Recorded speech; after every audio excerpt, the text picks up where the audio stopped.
most of the participants here are pioneers of climate change, and we're looking on how we can make a difference in our world. I think I'll request each and every one of us to use the chat, write your name, the country you're in. If it's in the Western countries, you write even the state you're in, so that you're able to keep the record of the participants who are here.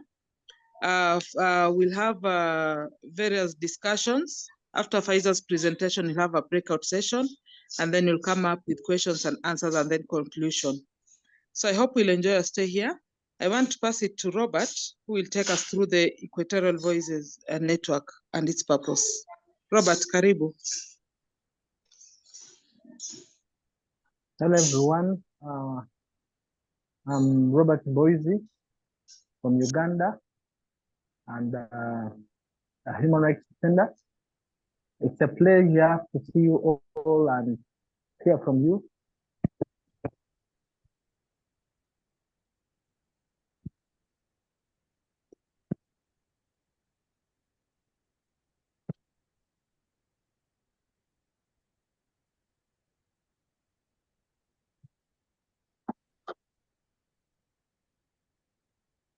Robert, are you there? Are you speaking? Can you hear me? You're not audible. Yeah, liverwort. Yeah, now it's clear. Yeah. And the liverwort. Yeah. Hello? Yes, Robert. Yes, we Yeah, can hear you. so- Please go ahead. So those of you who are here for the first time, Equatorial Voices Network is a team of passionate environmental and climate activists, people who are passionate about climate action, who usually come from equatorial regions across the world, and who share a passion in creating meaningful change to ensure that we have an environment that is free from climate-based disasters. And for that reason, we as the Equatorial Voices Network, we focus on promoting environmental conservation, resilience, and restoration across our countries, and also addressing climate issues that are currently the root cause of a lot of climate disasters across Africa and other regions in the world. Our goal as EVN has been always to build a network of passionate climate action advocates across the world so that we can share knowledge, we can share solutions, and we can build a force of action-oriented passions so that we can address these issues in our respective countries. And for that reason, since last year, we've always engaged in various dialogues, some of which we had Leonida, we had Haman from Congo, we had one Melina, sorry, I've forgotten the name. Yeah, we've had people from different countries, Sri Lanka, Pakistan, all coming on this platform to share knowledge and share their experience with climate crisis across their countries. So some of our strategic objectives as a group have been to promote or raise awareness about climate crisis, to build a network of people who are passionate about climate, to engage in active and action-packed environmental restoration, resilience, and conservation initiatives. And most of our members are all doing things related to climate. We've seen a lot of work being done by Isaac from Kenya, a lot of work being done by Getsu from Kenya. We've seen Rahul engaging in a lot of work, and many other people. And I, for one, am also doing a lot of work in relation to environment. And some of our activities currently, we've been focusing on dialogues, bomb-inspired dialogues, of which we've been shaped with advice and technical support from Climate Dialogue Group, whereby we learned this approach of communication, approach of sharing knowledge. So most of our members are engaged in tree planting projects, education programs, energy restoration programs, waste management programs, and a lot of advocacy work being done by current our members. And hopefully, once our website is fully ready, we shall be sharing that information on our website, and other social media platforms. And I really want to appreciate Rahul and my colleagues like Getri, Nancy, and others who have been supportive because moved the step in making sure EVN is out there in public. And I hope during in the due course of our discussion, Rahul can share a link to the website. I'm not very sure whether it is fully ready, but it is a website through which we shall be sharing most of our work and also most of what we are planning to share as a team. Thank you all. I'm Robert once again from Uganda. You are welcome. I hand over back to Getri. Thank you.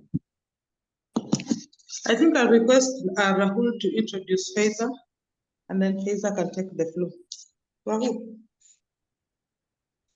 Rahul. Thank you, Robert. Thank you, Getri, for a warm introduction to Equatorial Voices Network.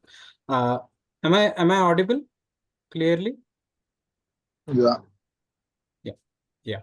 So this is very important day for me, for my team, for everyone here, those who have joined, because as far as I remember, since July or August last year, we are trying to find someone from Afghanistan, and we initiated the discussion with the Faiza during August, near about August or September. But due to other engagements, we were not able to onboard her on our platform. But as far as I know, she was very busy and she was very active person in her field.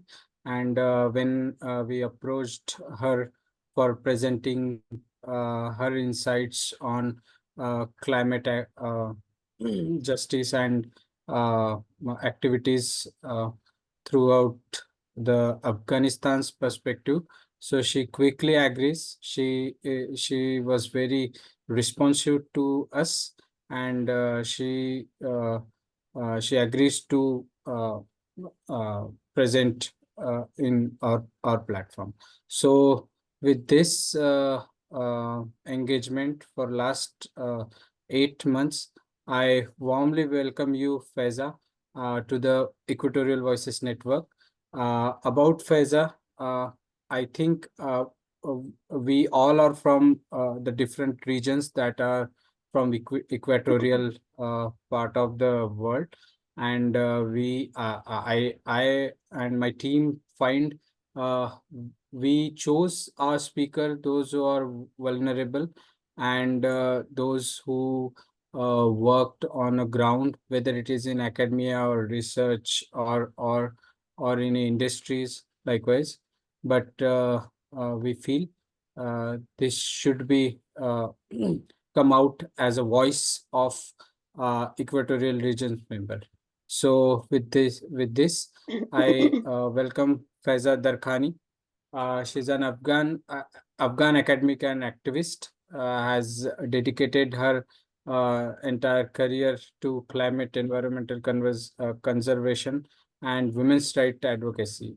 She has served as a director of National Environmental Protection Agency and as an assistant professor at Badakhshan Badakhshan University. Sorry if I misspelled wrongly.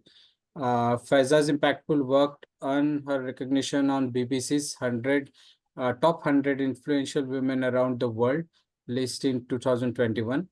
Throughout her career, Faiza has been actively involved in advocating for environmental policies and women empowerment. Despite facing challenges, she continues her advocacy work as a researcher in Germany while volunteering for women's rights and environmental causes. Faiza continued dedication to creating positive change served as an inspiration, leaving a lasting legacy in her community and beyond. Uh, so that is what we know formally, but we would like to know more about you, Faiza, and the life in perspective of as an Afghan nationalist. and the things we saw on social media or on the web portal is very I can say disheartening, or in terms of climate change, or in terms of uh, about the government. But today we have you to share with us. So I would like to request you uh, to please share your insights, your experience, whatever you want to share with us. We actually don't have any boundaries because as this is the climate dialogue, we say, but in terms of humanitarian context, we actually want to listen the ground realities that you are studying, that you are experiencing, or that you are a part of kind of work.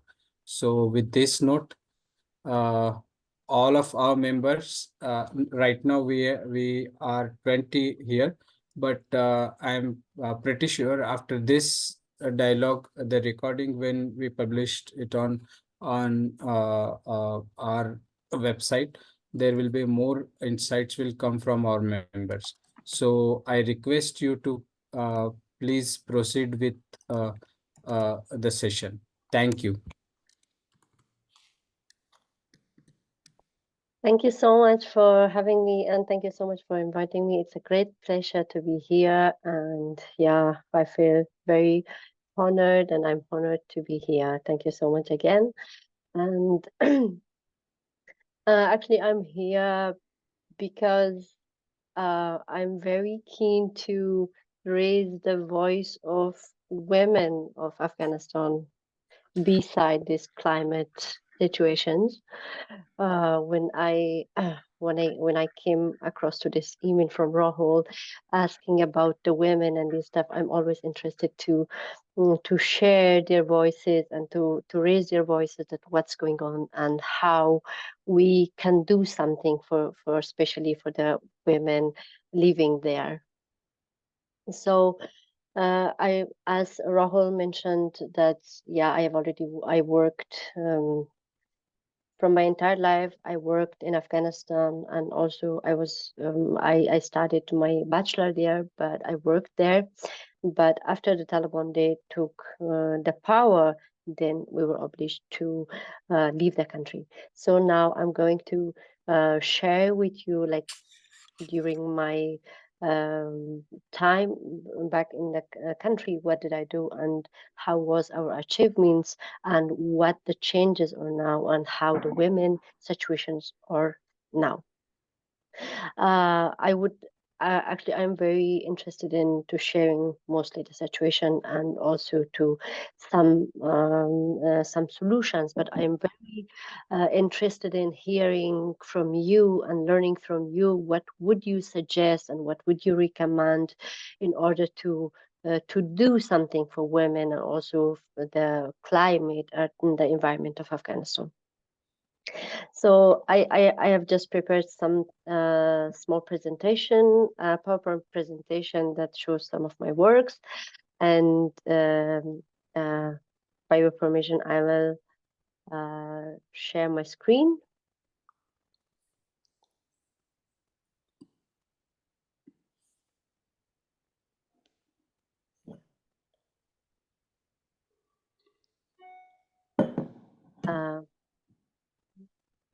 Could you see my screen now? Yes, yes, Faiza. Okay, yeah. Just go with the slideshow mode, so it will be visible to our full Isn't screen. it in slideshow Just go mode? with, Yeah. How is it now? Is it slideshow mode or no? Because in my computer I see it slideshow mode. yeah, go ahead, yeah. Okay. Climate action and women in Afghanistan. As most of you already know about Afghanistan, that Afghanistan is an Asian, a Central Asian country and a landlocked country with almost over 40 million population, and it is one of the most vulnerable country for climate changes. So I would love to share something that Afghanistan is a very nice, a very beautiful country with a rich and full with different types of habitats like biodiversity and with the renewable energy potential. And it's an Asian country with a borderhood with some countries like Uzbekistan, Kyrgyzstan, Turkmenistan, Pakistan, Iran, these countries, and one of the country with semi-arid and arid weather. So it's also one of the countries with the mostly some sustainable agricultural practices, and there are mostly some varied and different types of topographies, as you can see from here, like from very mountainous and from deserts, and also with extreme temperatures. Sometimes it could be over 40 degrees, and also in the winter under like 15 degrees, and with a high elevation in different parts of the countries. And it's a very big area, which is more than 16,100 kilometers, the area, and with a limited rainfall sometimes, and like seasonal precipitation. And one of, I could say, one of the Faiza, most beautiful, yeah. Faiza, I do apologize for interrupting you, but all that we are seeing, I believe, on the screen is your very first slide. And I'm assuming that the slide you want is the next one with the map and so forth. So I'm wondering if there's something that can be. This one? Yeah. Could you see now?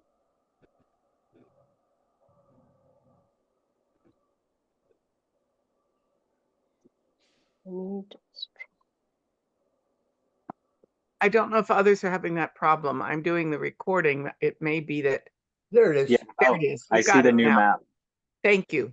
Perfect. Whoops, How's it that?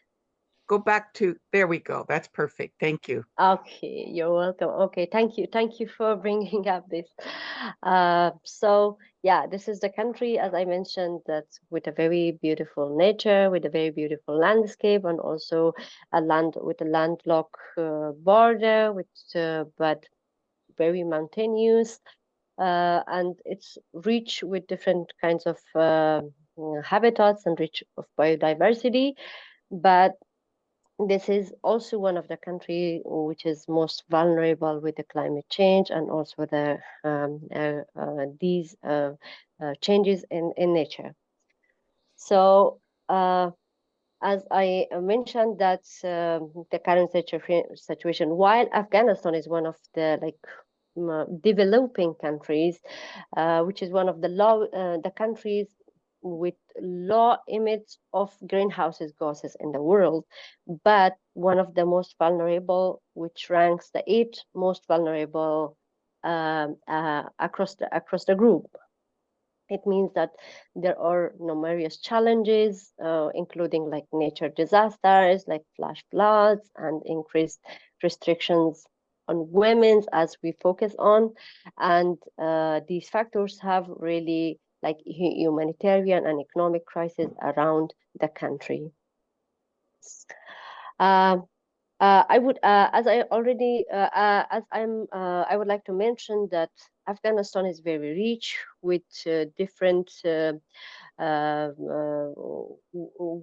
wealth in nature, but there are some challenges like water scarcity, extreme weather events, as we see that there are some floods going on, some landslides, some these stuff, and also glacier retreat, which is one of the big causes of climate change, and land degradation, energy access and transition, environmental degradation, as we have been noticing it since I was working there, and these impacts on livelihoods, especially for women and also for the children. So the role of women in climate action. For us, Afghanistan is a country with half population with women, especially like over 40% of the population in the country is women. So it means that half the population is women and half the population is men. But they have a really equal and even responsibility to take these to tackle with these challenges, and also to take responsibility to keep the climate and also to keep the environment and to conserve the environment. As we knew that the role of women is mostly like knowledge sharing and education, and I have been learning this since I was in Afghanistan, and also now I'm here in Germany. I'm working with role of women in alternative organic farming in agriculture.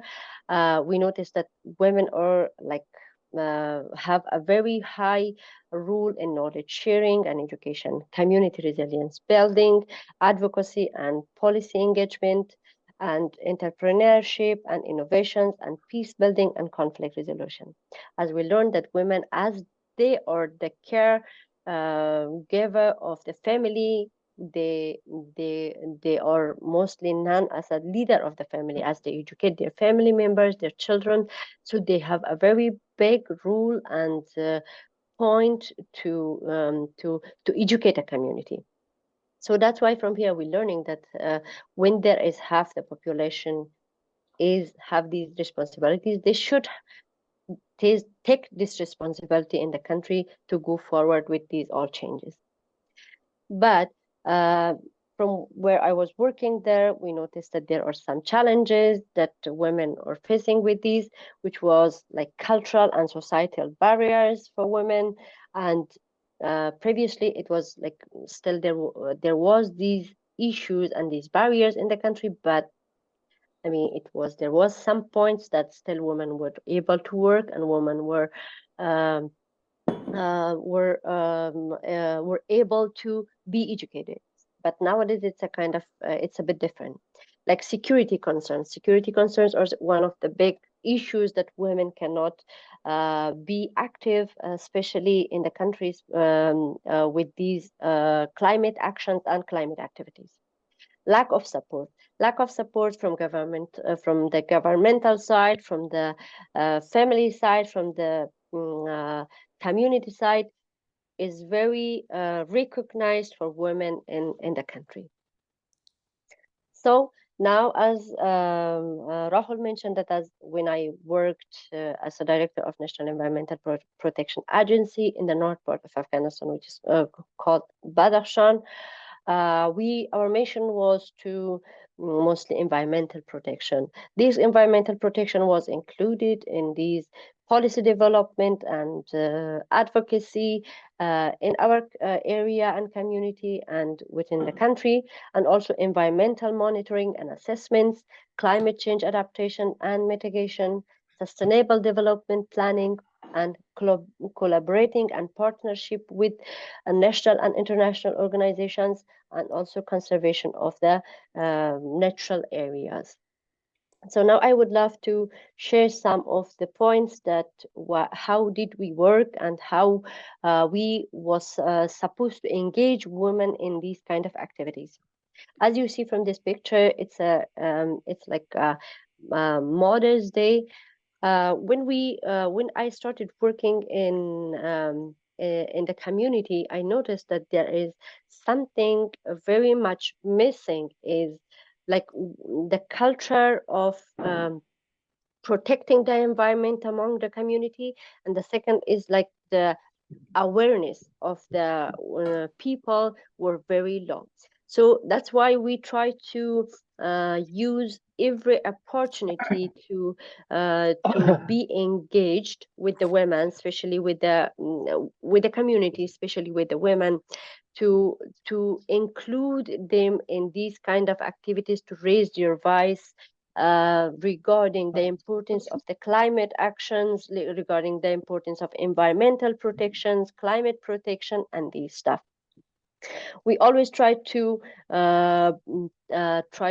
include women in these kind of activities, and we try to raise their awareness about the importance of climate, and we try to educate women, and we try to empower women in this in different aspects of these activities, that they can be more engaged and work with men evenly to have a positive impact in the community. So as you see, here are some of our activities. Like, we tried to have community cleanup events. Unprecedented attack by Iran against Israel itself, 350 missiles and drones launched towards this country, the vast majority of them shot down. Hello, Linda. Linda, can you Linda, mute? can you please? Not imposing any new restrictions on the civilian population. Nancy, can you please mute Linda? I will try to. Yes. I think she got it. Thank you. Sorry, I Sorry, wasn't able Faiza. to concentrate. So, and then as I noticed that there was something missing, is the culture of leaving, and also the taking the responsibility in the community. So we try to start from scratch, like from the very bottom of the community, and act as a very common, normal person in the community, to work, to participate in the cleaning of the places and the environment, and also to raise their awareness in order to make them feel very much responsible. So we tried to we tried having so many cleaning up events, like cleaning up campaigns in the community, and we engaged the men and women to be actively participate in these kind of activities. And the other things that we were able to do is we mostly used social media, and also we used radio, TV platforms, and public speaking to engage mostly community, and to raise their community, and also to mostly the people who listen to the radios and this stuff, or like the common people who are not very much aware of the importance of these environment and the pollutions and the climate and this stuff. And we tried every opportunity to make the community engaged with our environmental conservation activities, and also to protecting the environment activities and these other stuff. And also we had some citizen science initiatives that we announced, some projects for the students that okay, we are collecting some ideas, some novel ideas, that how can we work within this small area that are with more than 1 million people. So how can we protect the area from vulnerability of climate change, and also to keep the area clean and keep the area organized, and these.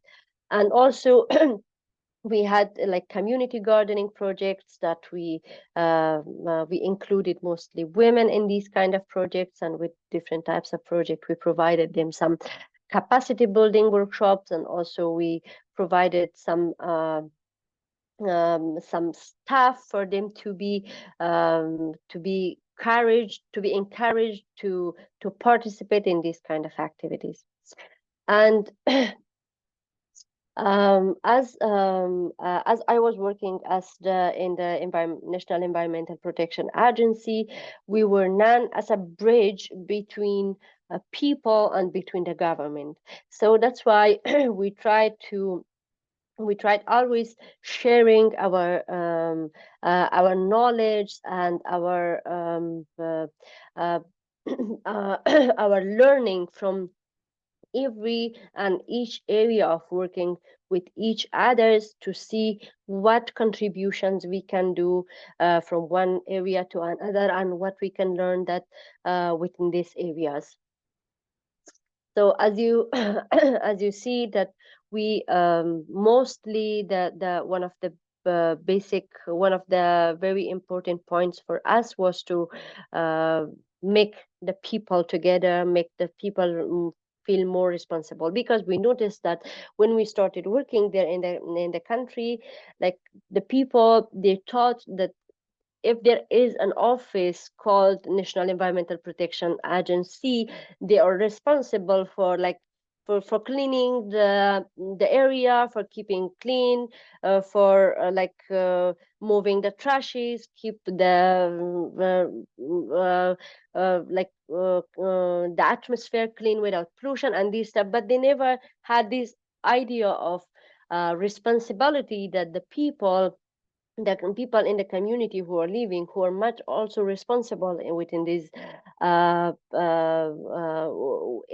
in these actions. So that's why we try always sharing our perspectives with the people. And mostly what we did is we also as you notice here, we also had very direct connections with scientists and with scientists, and also with the academic peoples that they worked in this area and they had researched in this stuff, and we tried to learn more from them and to apply it in the community. And as you see from here, these are the mostly people like some religious people who are who have some leading roles in the community, that if they talk to the people, if they like tell to the people to do this stuff and these, then the people would mostly they agree and accept their thoughts. So that's why we communicated with them, and also we exchanged our ideas, and we learned from them to transfer these responsibilities to the people, and to make them feel responsible. And we had some different like children's climate awareness, that how the climate change works, or what can we do, or what are the importance of environmental protections, or what is the promoting sustainable practices, connecting with nature, how we can promote critical thinking and this stuff. That we had these types of activities with the children. Yeah, to as you know, this leopard is this white leopard is one of the very rare animals that we have in a Palmer side of the our area, which is extincting. I mean, they are like dying somehow. So that's why we mostly focused on like protecting them and conserving them to in order to keep the biodiversity, and also to avoid from the extinction of these animals. So these are different types of projects, different types of communicating activities that we brought different groups of people to talk to them, to raise to hear from them, and to learn what do they expect and how they wanted to change. And also we had food security and food quality supervision in our area. In National Environmental Protection Agency, we had a department that was working on food quality or supervision, that we tried to make sure like how the food is there, and we had penalties for those people who had some outdated products or something, or which are not environmental friendly or health friendly. Then these are our groups of people, our people in our group working in this kind. But yeah, I would like to mention that in that particular time that we were working, we noticed that, yeah, Afghanistan is a country with a very vulnerability ranking in the globe. So what do we need? We need to start from the bottom, from the community. We need to like start from conservation of our area with the people, and then make it bigger to do some changes to the climate change. But what we could do is we were able to from my perspective, we were able to engage so many women in these kind of areas, that they learn that they are in the community, they are responsible for their actions, and like for their practices they are responsible, and they have to do actively their points. But the other thing is it was something also with all the people. But one of the most achievements that one of the good achievements that we had was that we were able to transfer these idea of that people should be the change they want. Like for us, we had like traffic problems, like transportation problems, traffic problems, air pollution, like other types of pollutions, and also cultural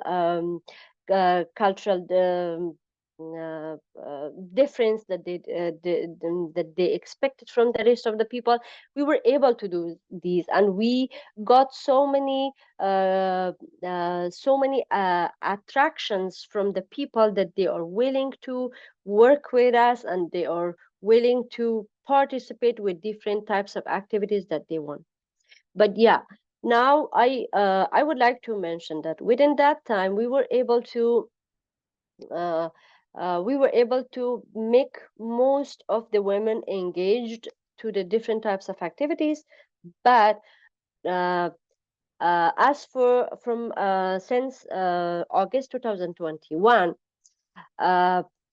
now half the population of the country is like missing from these all types of activities, from these all types of actions, and also from these all types of engagements.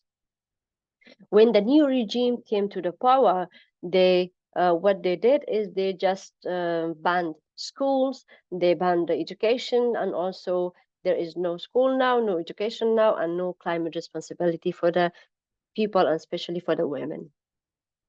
So as I mentioned, that Afghanistan is over 42 million population, which is like 20 million population or female. In 2018, there was like 10 million students in 2018 at schools, and the number of girls in primary school was over 2 billion in 2018. By August 2021, 4 out of 10 students in primary education were girls, or 100,000 women in higher education in 2021. The female literacy rate was over 53%. And also in parliamentary, we had 27% of members of women. But after this August 2021, when the new regime, when the Taliban, they took over the power, they banned everything. And nowadays we have no schools for for women. We have no jobs for women. We have no financial stability. We have no climate activists in the country. We have no environmental activists in the country, and mostly women are financially dependent to the rest of them, to their parents or to their husband, and they are dependent to their parents' income, to their parents' voice, or their parents' comment, or whatever. So what they did is, now we are noticing that when Afghanistan was the most vulnerable country before 2021, now at that time we were able to the women were able to be engaged with climate activities, and they raise their voices and work as activists. But nowadays, women inside the country, they cannot work such activities in the country, and they cannot raise their voices for these kind of activities. So that's why half part of the country is not active. So then we can imagine that this climate change and this environmental concerns, what would happen to the country. So then within this half another population who are men, we can't imagine that they are still very much concerned about the environment and also the climate actions. But still I can see that the country Afghanistan is one of the countries which will be one of the most and worst country that the climate change affect the most. So now we could see that gender inequality and discrimination is going on in the country, because there is no school, there is no work, and there is no financial stability for women. Limited access for education, as I said. Like now, the girls can go to school from 1 to 6th grade, but not more. And restriction of freedom of movements, which is they have to be accompanied, if they want to go somewhere, they have to be accompanied by a man, which are very annoying. Gender-based violence and abuse, barrier to economic participation, lack of political representation, forced and child marriage, which we have been seeing this a lot recently. And these are something that I can consider that the country is going to its worst of point. So from this picture, which is very, very close to my heart, I share with you, is that you could see from the left side, from before August 2021, we were able to the women were able to be engaged with different types of actions and activities, like climate protection, environment protection, to education, to entertainment, to being to education, or to whatever.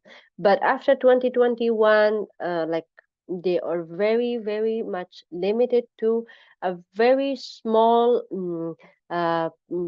particular areas, like nursing or some teachers or these stuff. But yeah, recently, mostly they are banned from these all types of activities in the country. And yeah, you could see and you can imagine the future of this country. Yeah, now I would say that the country and Afghanistan is one of the country with half population not active. What would be the future of the climate and the climate impacts for this country? Some of the way forwards that I could purpose would be always to education, which is the very important and basic needs, and also one of the very much the basic rights that we fight for it is that education for girls and for women, capacity building, which is like since very long that women are not being capacity built, and like since in 2019 the COVID came, and also the people were somehow very separated from each other, and this capacity building process got slower and slower, and after then the Taliban, they took the power, then the capacity building was nothing. Then economic empowerment initiatives would make some changes to the country and to the climate, and also to the women situation, and advocacy and policy interventions which count for national and international. But yeah, but my question is, we have been seeing that human rights, women rights, world is working for climate, world is working for women's. But since these big changes have is being done in the country, we don't see so much voices from around the world to be heard and to do something to avoid from this discrimination for the women, and also for the country and for the climate. But we also say that we can't save the planet without uplifting the voices of its people, especially those most often unheard, who are the women of Afghanistan now. But yeah, this is this is what I wanted to just share in my presentation, as I am very I don't know, I'm somehow nervous, anxious to share this. So that's why sometimes when I keep talking about this kind of situation, then I really lose my concentration that how the other things are going on. So now I would stop my screen, and I would love to hear from you and your questions, comments, and whatever. And yeah, thank you so much.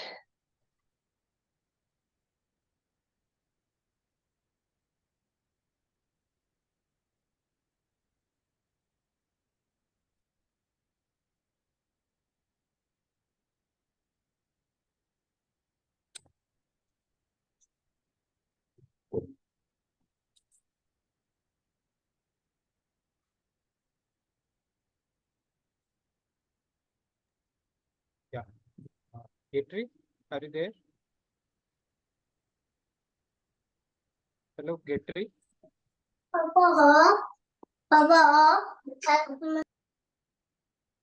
Gatri, are you there? Okay. So, thank you, Faiza. Thanks. I actually don't have words to say because as a neighbor, I can feel uh, directly what's happening in Afghanistan, and in terms of climate crisis, and it goes even worse for women and girls.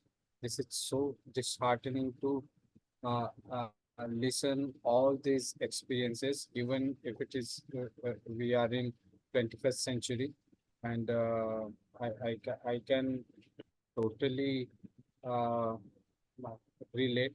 I can feel how challenging the situation right at this moment for you and for all of the community members there. So,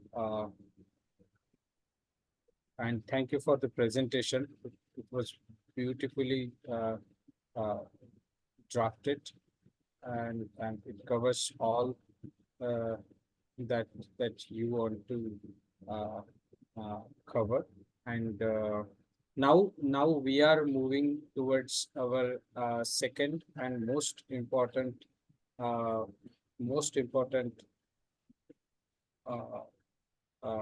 part of this dialogue is to reflect on how we are feeling as a human being, sitting across the different parts of the world and listening to these experiences.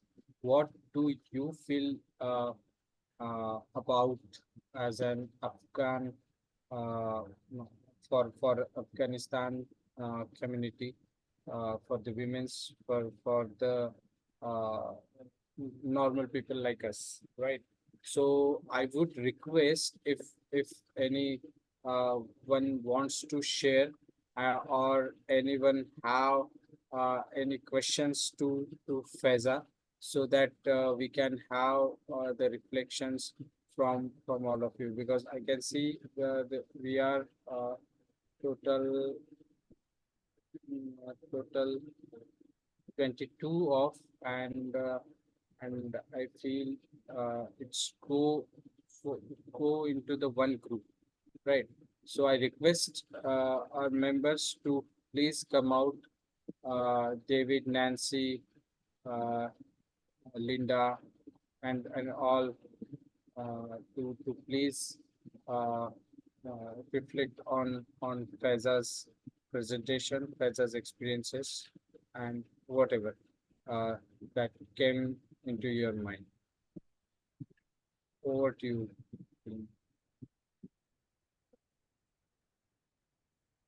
Or should I call names?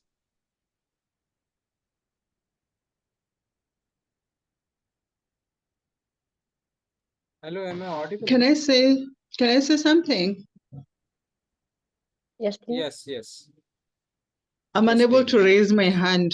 What I can say is that what Faiza's presented is quite saddening. Yes, in Africa, we are in situations of dire climate injustices.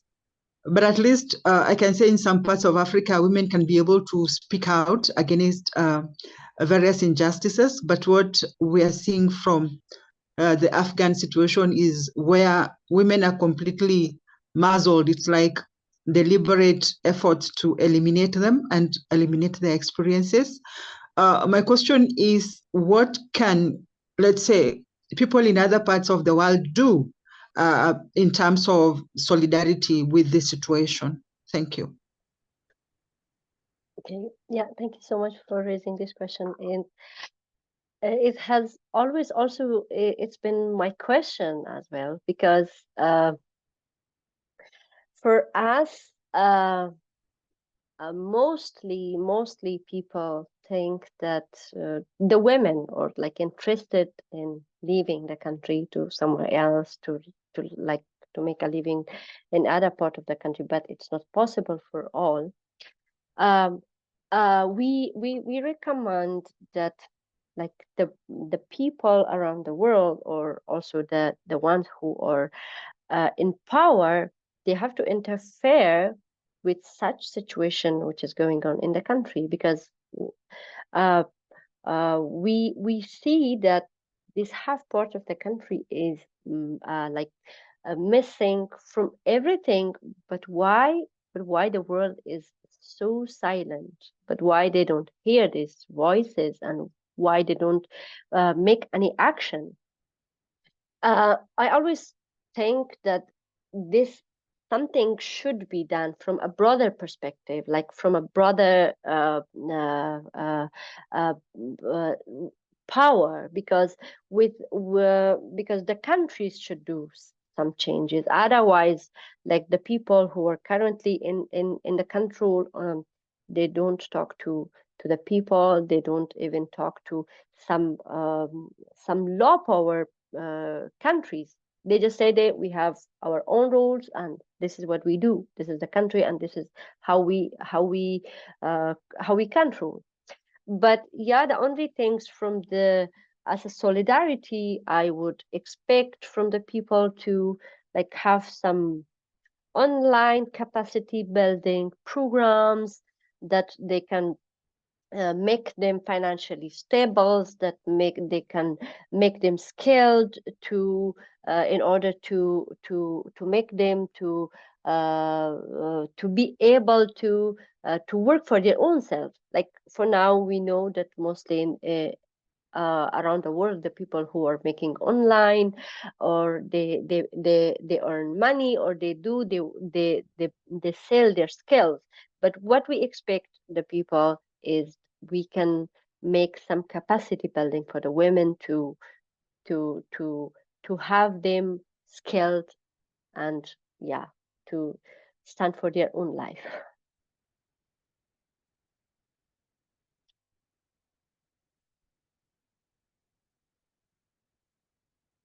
But I'm very interested in your idea. If you think there is something that we can do for them, or that probably we haven't thought of this. Maybe you have some novel that we learn from your thoughts. Maybe I'm thinking like International Women's Day, taking advantage of international days to speak about the situation, to speak about the dire situation, such that it becomes a reminder in different spaces. For instance, there is the International Human Rights Day, there's the Environment Day, there's the International Women's Day, there's the International Day of the Girl Child. How about speaking about the girls in your country? How about speaking about the human rights violations in your country? Just deliberately making noise, making noise about the situation. Yeah, because in Kenya, for example, we've seen a lot of the use of Twitter has led to some changes in that. For example, we were having the rising cost of food in Kenya at the beginning of the year, and then there were demonstrations all over, and you're using a lot of Twitter, and to some extent, some of the food, like our basic food, part of what the government response was to lower the prices of some of the basic commodities. Yes, we can say we haven't won everything, but making noise online has worked for Kenyans to an extent. Yeah, thank you. Thank you for sharing this one. Thank you. Yeah, that really works. This is something that we had done when we was in the country, using every opportunity to work for the climate, but now we have to extend it for women voices. Faiza, we have one question in chat box. Taylor Maldonado is asking, is the internet unregulated in Afghanistan? Is it possible for women to navigate the internet without oversight or interference? One of the greatest point that we are very happy is that they have like freely access to the internet, and yeah.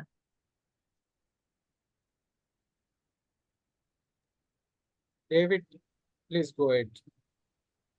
Faiza, thank you so much. I remember with fondness my first trip to Afghanistan in 1972.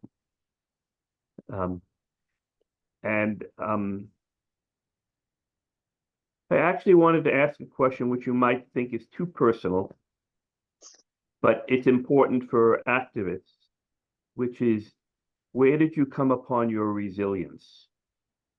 I mean, your entire life was upended. Not only did you leave the country, but all of that wonderful work that you put so much effort into for so very long. And things like that have happened to many of the people on this list, I happen to know. So I wanted to talk to you about, the sources of your resilience. What did you find worked for you? What can you share with others about that journey? Yeah, I would expect Rahul to, in case of publication, catch this part. I will share, but yeah, I mean, it wasn't very much easy. I have a small daughter like when she was 9 months old, we left the country. And we, as a family of 3 with my husband, we lived in Pakistan for 11 months without having Oh, can you wait a minute? any without having any idea of what future would hold for us. So we keep searching here and there, but I always have in mind that I'm the one who is responsible for. I always have this feeling that I'm the one who is responsible to bring some positive changes in the country. Like now I'm here, I'm right now I'm here in Germany, I'm working, and I am traveling to Canada for like continuing my PhDs, but I'm always there back in the country. And I feel that one day I will be that change that I want for people, for environment, for climate. And this is something I'm very much hope for it. And that's why it makes me feel like, yes, I can do something. Yeah, that is a feeling that keeps me like going forward. And in the meantime, I have a daughter who is now 3 years old. I feel very much responsible to educate her to be like to be someone who also brings some positive change in our community. These are something that I'm thinking of.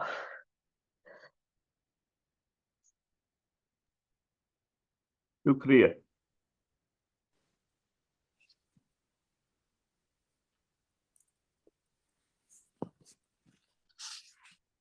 So, yeah, I saw Nancy's hand up. So, Faiza, I have one question. It's a bit tricky to ask. It's more of a like intersectionality as we can take it. Uh, so now education and the freedom for particularly for women is abandoned in Afghanistan as all world is witnessed.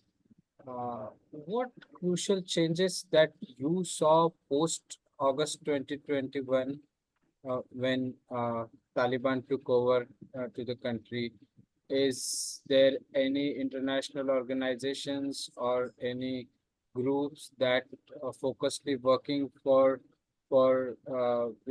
girls' education, or any kind of the channel that girls are coming back from Afghanistan to different places for education purpose? Is that freedom that they have, or something that I would like to understand? And the adding to this is what family structure that Afghanistan is following, like our parents are supportive to girls' education or not. That is the thing that I want to understand. And beyond that, how you are seeing the climate, because I know and I listen few of friends from Pakistan that the Afghan people are very hardworking, especially women. I didn't met them, but listen in terms of any part of a career or the domains, like you can take education or climate or anything. So I would also like to know about how the gender playing role into this critical situation in Afghan at this moment. Okay, thank you. I think there was 3 points of the question, right? regarding the family structure, family are mostly supportive for their girls' education, as always. It depends on a probably very small numbers that they don't want, but it's very, very much like unrecognizable. The rest of the family, they all, like the parents, spouses, brothers, they all are supportive for their girls, daughters to be educated, to work, and to get education. But now, as they don't have the power to like raise their voices or to demonstrate or these kind of stuff, so that is why they are silent and they go with the flow. Just they see what happens and they are not expecting much. Yeah, this is.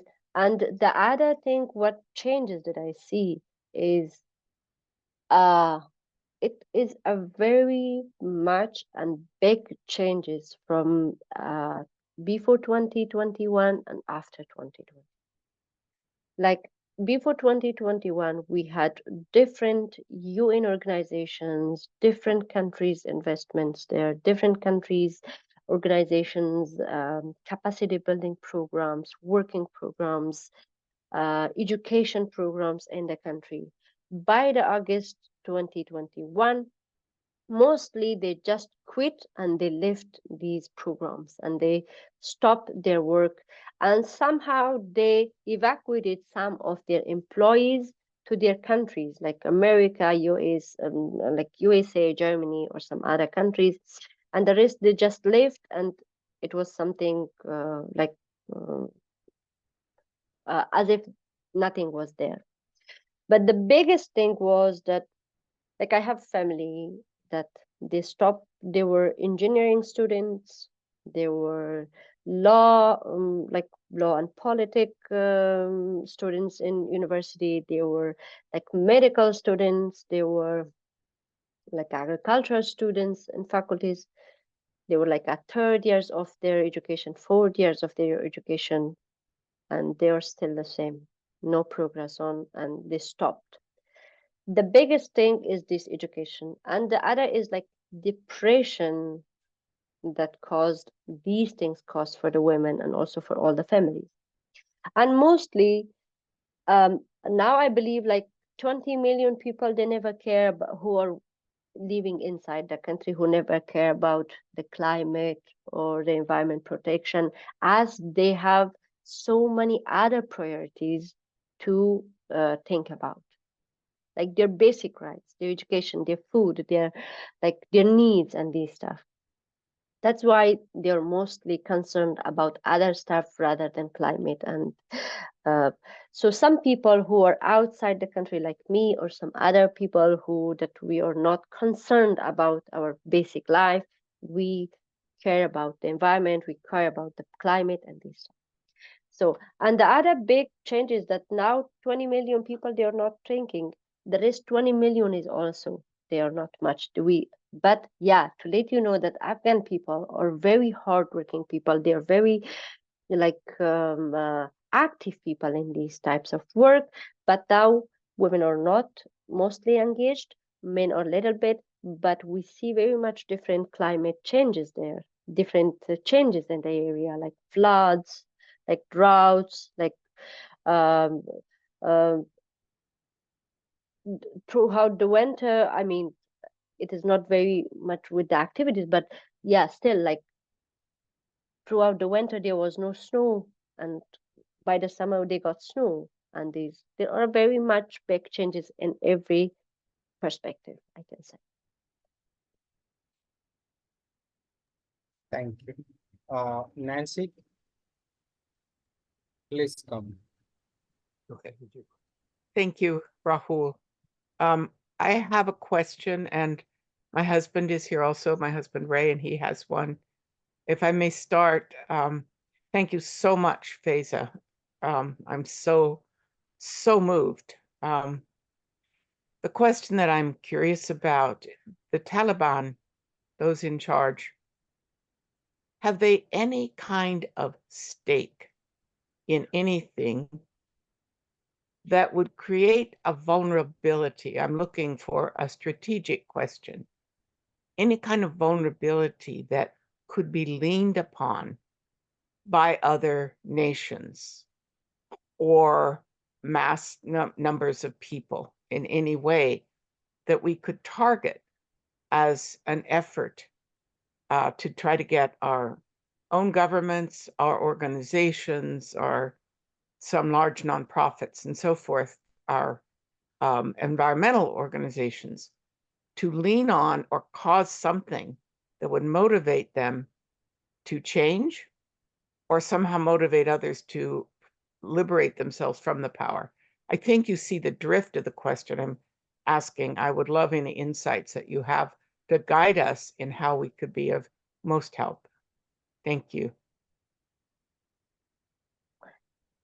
Thank you so much. Yeah, I would say that mostly they are the people who love to receive like financial support or these kind of things. In case that the governments or the organizations, they purpose some projects, like a bigger project with a good fund or good money, considering like that we work with the climate or we work with capacity building of the people and these stuff, they accept this kind of situation, these things, but in the meantime they can have some concepts of having capacity buildings with people within their within their like limitations. Okay, like they say, we make some capacity building for family perspective. Suppose, yeah, we make like awareness raising for each family perspective. In this family, women should be included, men should be included, like each and one family. So this can be somehow that they accept this, but mostly my concern is it is about them that they're limited, but it's mostly about the world who just that they see this situation and they do nothing. Like they have to interfere and they have to talk to them. I mean, from the bigger perspective, we could say that they have to interfere and say like what is human rights, that 20 million people are not educating, not working. Then why is this human right, and how is that works when there's like 20 million people they cannot work? But in case to be friendly with them and to like somehow have their backup and also to work in the community, this would be the only way to offer them some project with a good funds, then ask them to use these funds with the people, then that can somehow work. I'm understanding you to say that if there's funding they seek, those providing those funds should make it conditional that they can only have those funds if they take certain actions that can advance the capacity building of women, even if it is more constrained than before, that there's some wiggle room, there's some leeway there that we could be pushing for if we engaged more fully with them, if we cared. That is somehow true, but yeah, mostly I mean, if we go from friendly perspective, the first condition for them shouldn't be women, because they don't accept this one. They say like, okay, we bring this project for the people of Afghanistan. Suppose this is for the family people, for capacity building of the people, not very much concerned about women. But when it comes to the applying the project, then the project can be more focused on women. I see. Thank you for clarifying that for me. And my husband, Ray, who's right here, also would like to ask you a question. Please. Thank you for your presentation. You mentioned that today that women are still allowed to be teachers and nurses in Afghanistan. And I would like to ask a set of questions that relate to the role that are allowed women teachers in Afghanistan. I'm assuming, and correct me if I'm wrong, I'm assuming that women are only allowed to teach at the elementary school level today because girls are not allowed to go beyond elementary school. And so I'm assuming that women teachers are not allowed to teach above elementary school level. First of all, am I correct on that assumption? That's completely true. Yes. Second, as to the role of women teachers in elementary schools, well, first of all, are the elementary schools integrated so that they include both boys and girls learning together, or are they strictly segregated so that you have girls' classes and boys' classes, and that women would not be allowed to teach in boys' classes? Yeah, they are segregated, and the women are teaching the girls and men are teaching the boys. That's what I was afraid of. So I was hoping that we had opportunities for women teachers to influence as authority figures the education, at least the elementary education of boys. And what you're telling us is that they have cut off that channel of influence, which is a further decapacitation of the role of women teachers. And I find that to be very, very sad. Thank you. Yeah, sadly, that's true.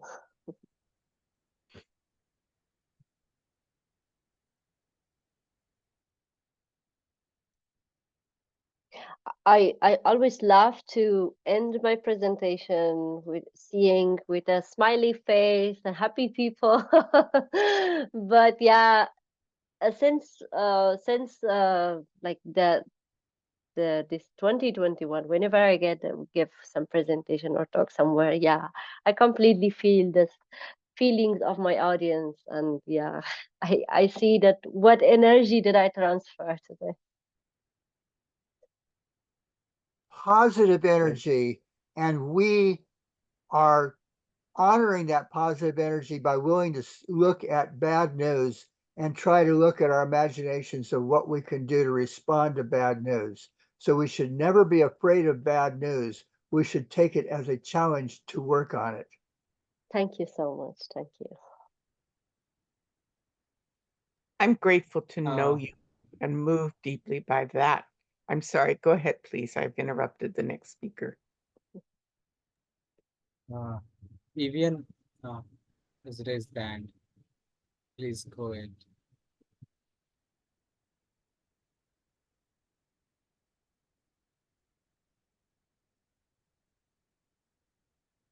Don't know the name. Evian? Whose name is Evian? Yeah, please speak. I have a question. Yeah. I was heartened to hear that you said that the government would not interfere if women were to establish internet-based businesses. I believe you said that was one possible assistance. Yeah. And so I wanted to know if also they do not interfere with internet-based education. I mean, here during the pandemic, a lot of our education was internet-based because schools weren't in session. Is there a strong educational component, and what percentage of families have internet access and would give internet access to their post-elementary girls in their homes? So I guess I'm just wondering if there's a robust online educational group for post primary women. Yeah, that's a very good question. Thank you for phrasing it. Yeah, it is very much also depends on the financial situation of every family. Mostly families with a good situation, with a good condition, they are willingly trying to find resources to engage their like their daughters, their girls with some online educations. But there aren't some very much qualified online educations that they can offer for the students. Suppose I have a nephew there. She was at her 11th grade. She was at her 11th grade, and when they took the power, so she wasn't able to graduate from the school.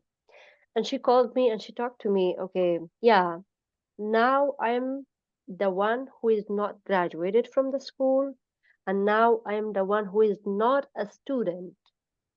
So as a one who is who is adult, who is older than me, what uh, um, what would you recommend me? What would you suggest me? Okay, what can I do? I cannot go to universities, even if there is an opportunity outside of the country, because I have no certificate for graduate school. Here is no school that I can graduate from the school. So what can I do? This is where I was like speechless, and I told her, okay, try to learn English, try to learn some YouTube videos, try to learn something that makes you like skilled, try to work on your English language, which is very good in the future or some these. But I couldn't advise her something that, okay, go in these resources, you get your certificate, and then after that you can apply to some graduate universities or somewhere, to some universities.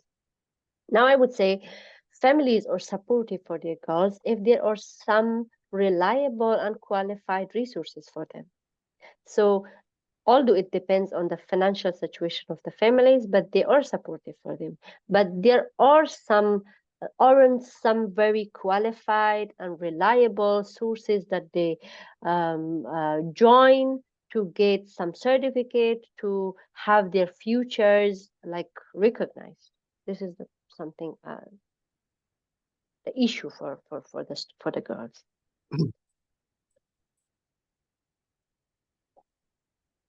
I hope that I clarified that. Yeah, Robert Coleman. Well, I didn't put my hand up. Oops. But yes, I'm wondering about the degree to which there is any home-based homeschooling orientation at all there. It's a major movement in some countries, including the United States, and it's been very successful. Are families willing to consider teaching their own? And it kind of also relates to a question which I think the answer is yes to, which is, are families in Afghanistan also patriarchal, which they are. But is there a capacity to have communities privately teach without going to schools? There are all these teachers. Can they have children come into their house and be taught? So just a thought, a question. Yeah, mostly to let you know with the families, there are as I said, there are supports from the families, like probably the teachers in the family, they can educate their children, they can teach them some skills or to learn to teach them. But still there are some probably very low resources that students can go to learn some skills like sewing or these kind of skills which they need for their basic needs during the during the day or for their life, but it's not something which can make them recognized in the future or make a big change in the future. So my point is, as okay, suppose the family, they teach their children, they teach their daughters that, okay, now you can learn, you can read, you can speak English, but they are not considered as a graduate student, right? They are not considered as a graduate student from school. They are not considered as a graduate student from university. They are the students probably who can read with the basics, who can write, who can do something, but they are considered as non-educated people. Suppose if we go abroad, like if a student who isn't graduated from the university, from the school, how can he or how can she apply for university without having a degree in school? So there are some sources, there are some resources in the community that the family support their children, their kids, but it's not recognizable. It does seem to me, Faiza, that this is an area that we could actually be of help to. I mean, I'm an educator, so I go there in my mind, but there are bodies. I'm thinking of the International Baccalaureate. There are certification bodies that we could come together as NGOs and organize an effort in which not only does the education occur, but the certification, the credentialing that would provide the recognition that you're talking about. It seems that is something that might be possible to figure out. That would be a wonderful way that make a very big difference. Yeah. Yeah, certification is a way of maintaining control internationally. But what Nancy is talking about, and it's kind of underlying my question, is knowledge, when it is developed in any person, can be recognized, and how it can be given credit because it is a base of knowledge that is viable and meets standards, does not necessarily require the formalities.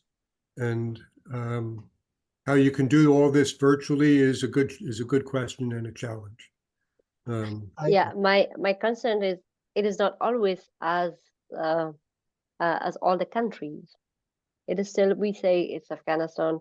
It is very much difficult, like receiving a visa of our bordering countries. We have to provide so many documents to get a visa. We have to pay so much money to get a bordering country's visa. So it's not the case with Afghanistan that with a homeschool teaching students that we can get recognized to any of the universities or schools. It's not. But I'm hopeful that there should be some programs, some things that consider these students, because they are now they are lifted, and there should be some programs that consider these kind of students, to accept them without having such a degree, with their probably not a very high qualified talent or high qualified knowledge, but probably at a medium. There should be something that would make a big difference. Yes, because like we are expecting now that, okay, probably there would be a change in 20 years, which is I'm just like expecting.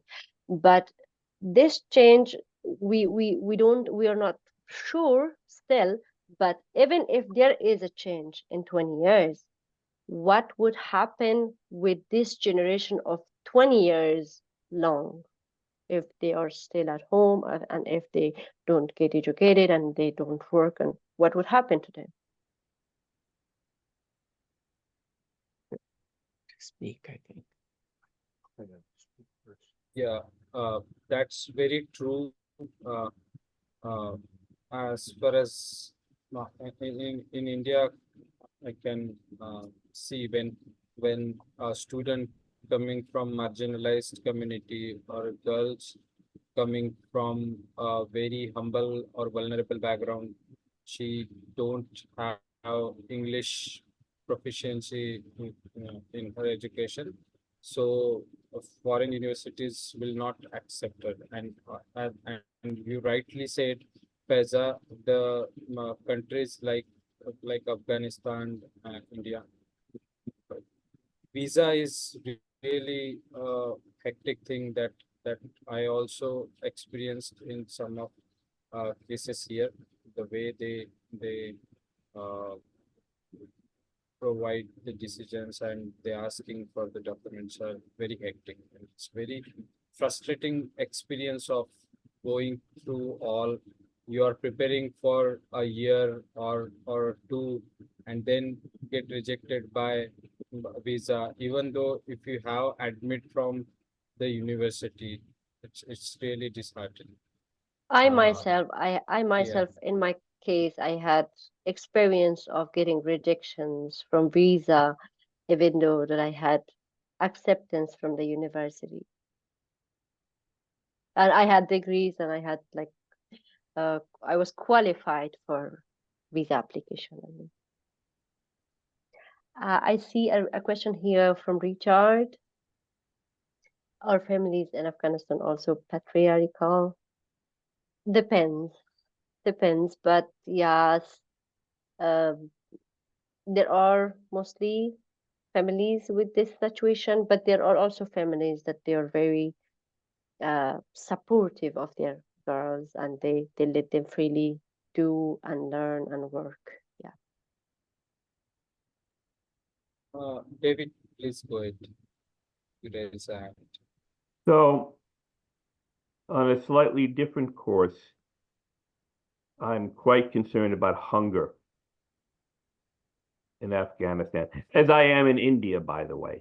The situations are very similar when it comes to hunger in those two countries. And of course, we need education is important, but first you have to eat.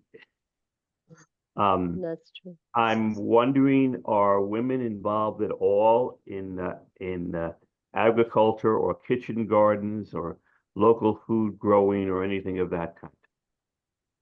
Okay. Yeah, if we touch these other very particular topic is like the level of hunger is it's increasing. It is for sure it's increasing since 2021. And because it is it's very much appear like transparent that when people are losing their jobs, there is no income, how they can get. And yeah, also the research shows that the poverty is very increasing nowadays.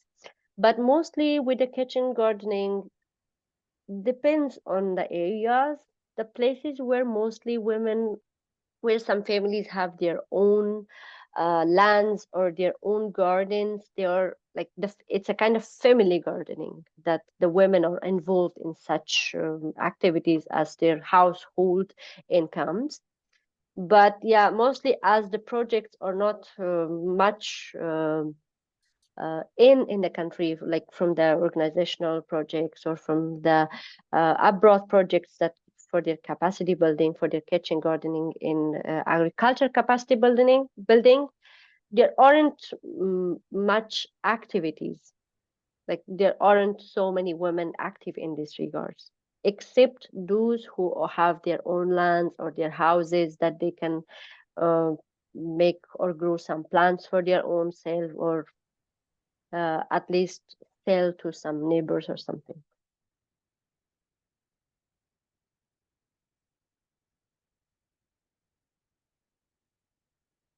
Yeah. Nancy, are you here? I am. Are you Yeah, ready you raised the hand. Oh, I did Yeah. not intend. I did not intend to. Did you want to say something?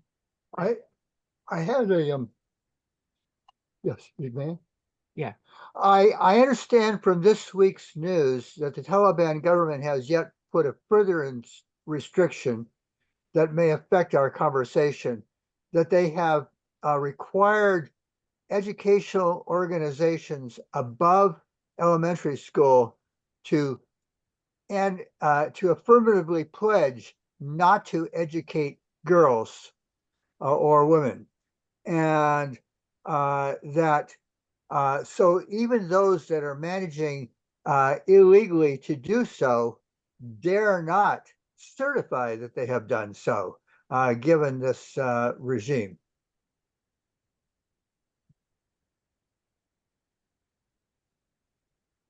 But that's the end of my comment. Okay, yeah, I mean, there were some prior to when they started, when they took the regime, there were some efforts from the governments to allow the girls to let them learn or to let them get education, but they avoid even with such conversation with the UN people or with the other. They are still restricted with this, and yeah, I think it's still going on, and I can see it will keep going on. If I got you a comment, because it was a connection. Thank you. Say it again. What?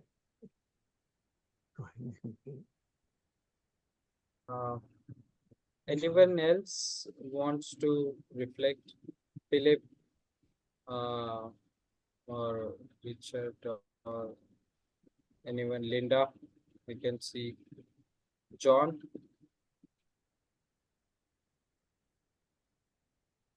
Anyone, if you would like to ask anything.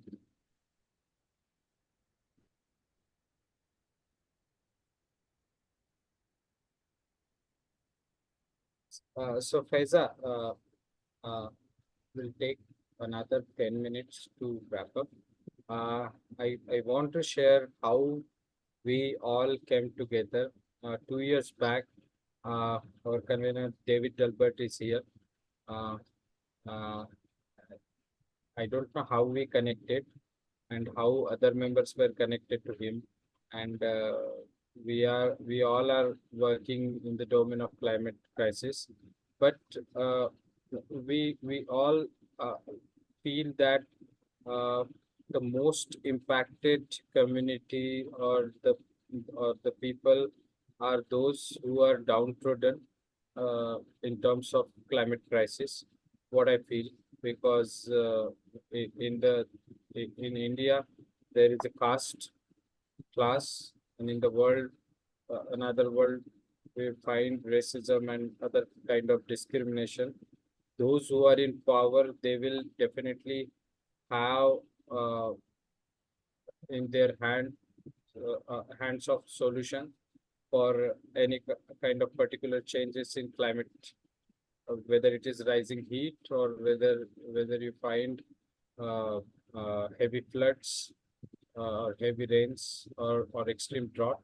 So those who are in a capitalist or in a class terms, they will find their way. But we are the people are the most impacted, and that's what our first conversation went like this. And we thought to mobilize all these climate leaders across the world, and we set up our entity.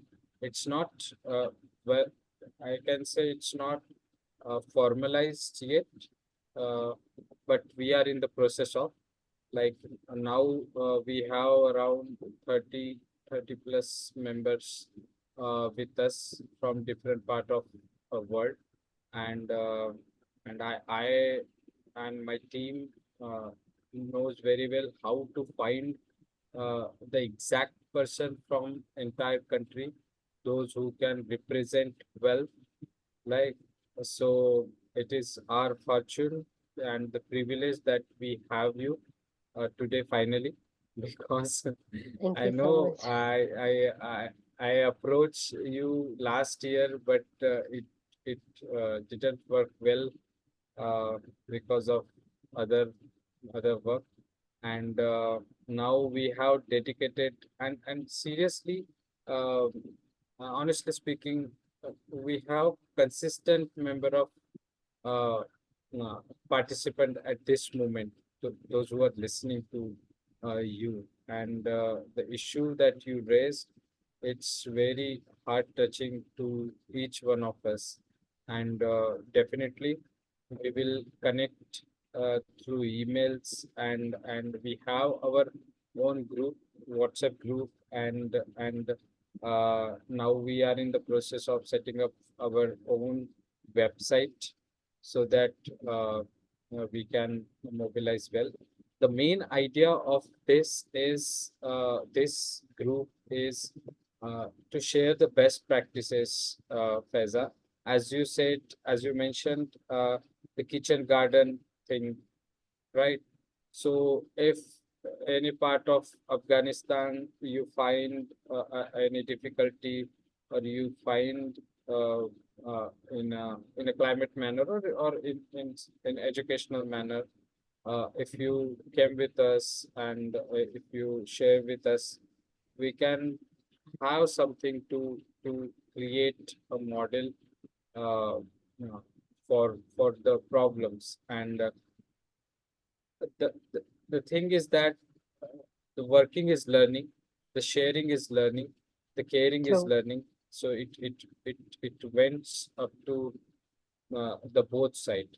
So now I can see three of our member to whom I can go to the Philip, then Leoma. Philip, please go ahead. Hello. Now, I wanted to comment on some of the things that were said, but also in the chat. I think one of the, and I think, Faiza, you're really correct. The problem applying to universities, getting a visa, it's really a difficult problem. And it's the way the United States withdrew from Afghanistan really was very unfortunate. But maybe that is an area where this group could make some push to figure out how to talk with educational stakeholders to communicate these issues. And with homeschooling, most countries that have that, I mean, yeah, you homeschool, but you have some certification level. And so that could be maybe an issue to push, because I do think education there is key. Getting connected to people outside is key. And maybe that we will need to some work with State Department officials in different countries. So I really think this is a very important issue to raise. At our school, Oregon State University, we've had several students from Afghanistan. I've always enjoyed working with them because they were extremely dedicated and they had an urgency to them in their work, just as you have, because it's really important what they're doing. So thank you very much for the talk. You're very much welcome, and thank you that you found it helpful. And I'm also very much expecting that we can do something in this area. Yeah. Taylor, please go ahead. Thank you. Hello, Faiza. Just want to say thank you again. And I apologize, what I'm about to say is not offering any course for action necessarily, but maybe hints at one. But I just want to ask, given how, if you just look on Google online, and you type in the search box, Afghan women in 1970s, and you see these pictures of women outside in what looks a lot like looser dress, and kind of just sort of seeing and knowing how things have been at one time, and just kind of what it might have looked like once. I wonder if, I know that there are still people alive in Afghanistan who remember that time, and just knowing and just looking at that and seeing that, I wonder if it offers any more positivity than just looking at current conditions and the situation as this currently would allow. I wonder if that speaks to you at all, or if that just maybe is something that isn't really in historical memory in what current people are thinking about it. Thank you. Thank you so much for I would say that people who are inside the country, there are some very positive people. I mean, positive people, and as Rahul mentioned, they are very much hardworking people, especially women in the country. They are still considered, like they are still considering, or they are still working in like as a doctors. I mean, there are some women also who are working as nurses, as doctors, and they take it not very much like seriously, this situation. I mean, they are keep working with these ongoing situation, and they are keeping their positivity in order to keep working, and also to have their families. Like I have a sister there who is a specialist doctor there, and she can work at a hospital, and also it's a kind of I mean how to say, it's a kind of motivation for her that she can work there, and she keeps working there. And in the meantime, she has also daughters that they cannot go to school, and they are stopped from going to school. But as she can go to the hospital, she keeps her motivation, and she keeps working. She tries to like make homeschooling for her children, and going with the situation. There are like plenty of same women's who keeps their positivity and keeps going with the flow. Yes.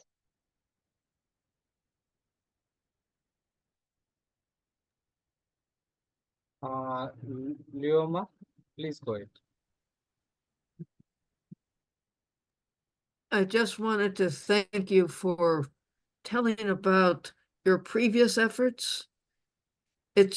We have to focus on the obstacles, but it's so important to keep reminding ourselves of the possibilities, particularly in those countries like the US where we don't have this extreme oppression. It's easy to get lazy about the potentials. So as you face the challenges, I want to thank you for keeping on reminding us of the potentials. Thank you so much. I could write off a book of my experience with this, how challenging it was, and how we kind of, in my own case, that I overcome, but like my heart is always back in the country with the girls, with the ladies, that it never makes me feel very much relieved, that I always have this feeling of responsibility to raise their voices, to bring a changes that at least the girls in that country could do something, because I'm not expecting a change within a decade. So I expect that, okay, after a decade, what would happen with the current generation? This is the always and forever thought of me, that what would happen with the current generation, even the situation changes later on. We have to bring some positive change now to avoid the future crisis for women.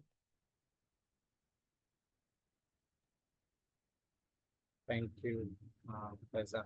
Now, John, at last we have John. Please go ahead. Thank you, Raul. And Faiza, just so grateful to have your voice here today. I'm representing the Climate Dialogue Group. We have a strong historical relationship with the Equatorial Voices Network. We're very proud of that development and Raul and his team. And having found you, what you brought to us today is really truly remarkable. Our mission in the Climate Dialogue Group is also how do we connect the voices, the marginalized voices around the world. I'm in America at this point. I also need to say that my heart is heavy when we speak of August 2021 and what our departure from Afghanistan has meant for you and for the women in Afghanistan. And it's a complicated issue, but I continue to have that heaviness. Thank you for the work that you continue to do. I hope we can keep in touch with you from the Climate Dialogue Group as well, some of our educational outreach here. Any event, bless you for your, as David Albert said, your resilience and your capacities. It's really, it's so encouraging, refreshing. Thank you so much. I would love to mention before something that when I came to Germany, when I talked to some people here, and when I told them that I came from Afghanistan or I am from Afghanistan, I usually came across to these questions that, okay, we saw some videos like when the USA leaving the country, and it was like faking videos somehow. The people are dropping from the airplanes, and yeah, it was. We don't think that, and I feel that okay, that even the social media and these stuff, they sometimes they can't make sense for the people that how worse the situation of one country can be, and the people still don't feel that and say, oh yeah, it was like we thought it's a kind of like faking. Oh boy, bless you. Raul, thank you, and Nancy for putting this presentation on. Wonderful. So I'll note that Getri Agiza and Robert Mboisi, who have not spoken today, and I hope Robert will still speak, Robert Mboisi, were very much involved behind the scenes, though Rahul and Faiza have done most of the work to make this happen. I'm so grateful. yeah, Robert, can you please come in? All right. Faiza, thanks so much for the elaborative story about Afghanistan and for the work you're doing. It is really amazing and encouraging. I'm sure you are inspiring a lot of women and youth in Afghanistan to take that step and the leap of faith to create change. When you are presenting, I noted that your parliament has a representation of 27% of women in the leadership position. So earlier on, I had posted a question to know, you can have a representation that is not active. I just wanted to know, are there some policies or laws that are being brought forth by the representation of women in the parliament to create meaningful change? Because, for instance, here in Uganda, most of the sexual and gender-based violence laws and acts, the TIP law, issues related to gender have been really championed by women in the country. So I wanted to know the impact of the leadership in Afghanistan. Thank you, but I really, really appreciate it. I am welcome. Thank you for clarifying this point. I would like to mention that the percentage that should, it was like before the current regime. I mean, with the Republic regime, it was 27% of parliamentary women in parliament. And for the current one, it's 0. There is no women inclusion, no women leadership, no nothing. It's 0 for now. Yeah, but with the previous one, and it was like starting from 0, and it was up to 27 by 2021. It had a great impact, a great positive impact for women involvement, women decision making, women leadership, But after the new regime, it's zero now. There is no voice, there is no sound from women.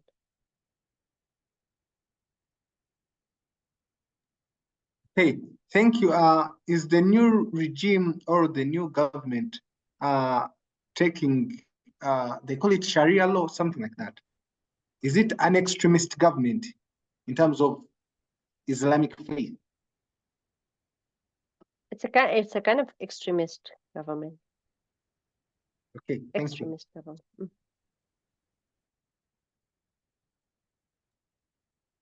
Yeah, I can say life is too hard for everyone. Those who are for listening and those who are reading, writing. So, yeah, Philip, the final. And yes, the Taliban are a very special group, but the denigration of women and the fight against women in government and in education is also that we find all over the world. You know, wherever you have people fighting against democracy, you find female politicians being attacked. You find a backlash against diversity, equity, inclusion programs within the US, within Europe. And so sometimes people in the West hide behind this idea, well, you know, this is just the culture of a different country. This is just what people in Afghanistan are used to. No, that's not true. And the Taliban also practice a version of Islam that is not correct. And so in the West, what we can do probably is to say, no, we cannot hide behind this idea that this is Afghanistan's business of how they want to treat their women, because this is a global problem. And this is something where we can't use a cultural excuse. And so what Faiza, what you've described, I see the danger of that happening also in Western countries, because this rise of so-called traditional values, you see this globally. It is what people like President Putin are pushing all over the world. You see this in political parties in Germany, United States, everywhere. And so it's really something that has a global impact. So again, thank you for bringing this up, but also as a reminder to our friends in the so-called West, this is not just something that is happening there.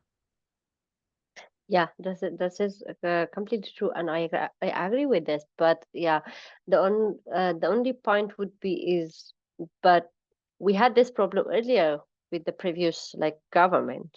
There was some issues like with some areas, with some people, with some families, or with some types of communities, but it wasn't that much recognizable that affect the whole country.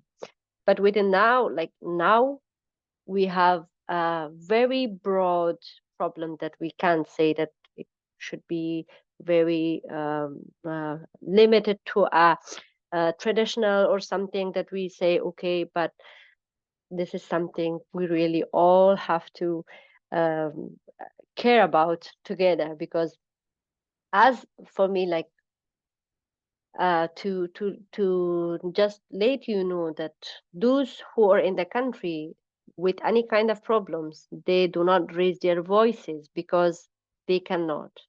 But those who are outside the country, who can somehow, but we are very small amount of people that we need all you to your solidarity and your support and your backup to be with us, to encourage us to fight in this against this situation, because it's over 10 million people and we can't just ignore this. Yeah.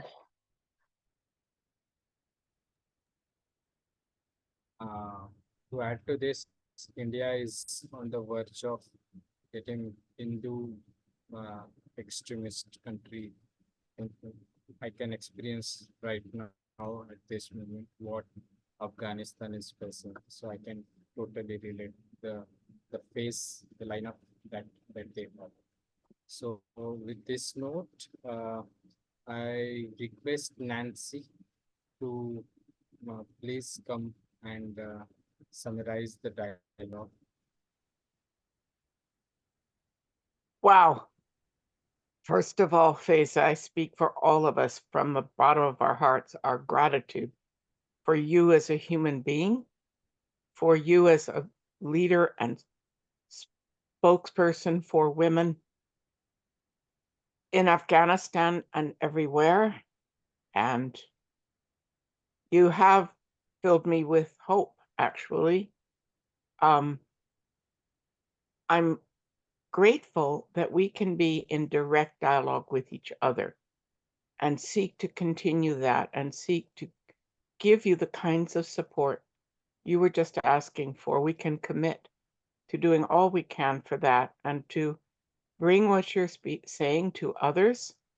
Equatorial Voices Network is bringing together climate leaders, most of whom are also very involved in human rights and women's rights from throughout Africa, India, South Asia, the Middle East. We are not yet actually reaching South America, but that is part of the intention, to be in conversation and support for each other, and also to allow a space for dialogue with the global north as well. We learning so much from each other and recognizing not only the commonality of our needs, but the commonality of our solutions and our ability as people to come together. I am mindful, Robert Corman spoke a while ago.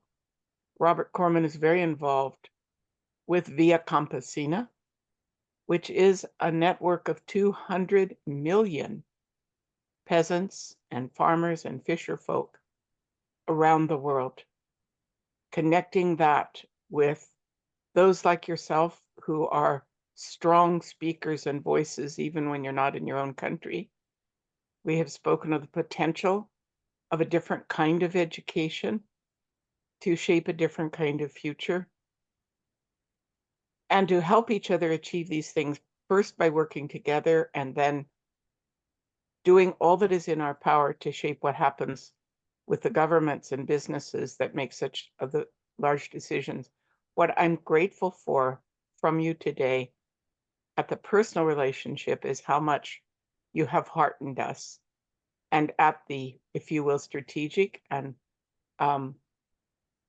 effort to effective action, how much guidance and clarity and precision you have given to us in the kind of work we can do and where we can be of most help. And I will also echo the voice of our desire to stay in close continuing contact with you and support. And Rahul, if I may turn this back to you, thanking you so much today for your leadership, as always. Thank you, Nancy. So we are about to end the dialogue at this moment. So before ending, Faiza, I would like to thank you for your time, for your excellent presentation, the way we connect to the Afghanistan. We don't feel any other can do that. That's what you do for us. And for the next proceeding, we are proposing this to represent Afghanistan for EVN. We write you shortly in over the email. It's a request from us. It's not compulsory to become a member or something like. It's totally voluntarily, because we want to get connected with each of equatorial members that's for a shared learning purpose. So that's what we are a group, and we have plans for us also, but it's evolving. We are really new, and we set up our I know Robert, Ketri, and Nancy how we are struggling to setting up a website. We have our domain, but we couldn't find the web developer for us. So, but we are learning. I'm also learning how to set up in all. So, yeah, that's all from us, and it's a long journey to be connecting with you, and we are hopeful. We are continued to support you, to learn from you, and the any possible way we can help you will be there for Afghanistan in a solidarity. So thank you so much. With this positive note, uh, uh, we are ending this dialogue. Thank you so much. And I would like to thanks to all of members, those who are connected today, and they were very consistent, and they shared, they reflect, they ask very important questions over the Faiza's dialogue. Thank you so much, everyone. Thank you so much for inviting me, and thank you so much for having me. And it was a really great pleasure that for me that I was able to share what I have inside, and I really feel relieved somehow to share and get your feeling, and also to feel your understanding in this of area. So I say thank you so much, and it was a great pleasure. And I would also love to be in contact with you. Please let me know when you need it, and when you need my support or whatever. I would be here with you, and I would also love to be in contact with all of you in any case if you need it. Thank you so much. Thank you so very much. Thank you. Thank you. Thank you.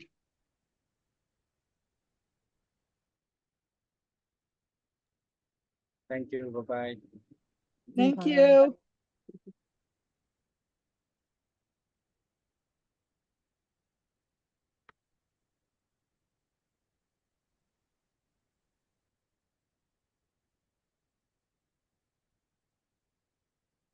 Thank you, everyone. Thank you.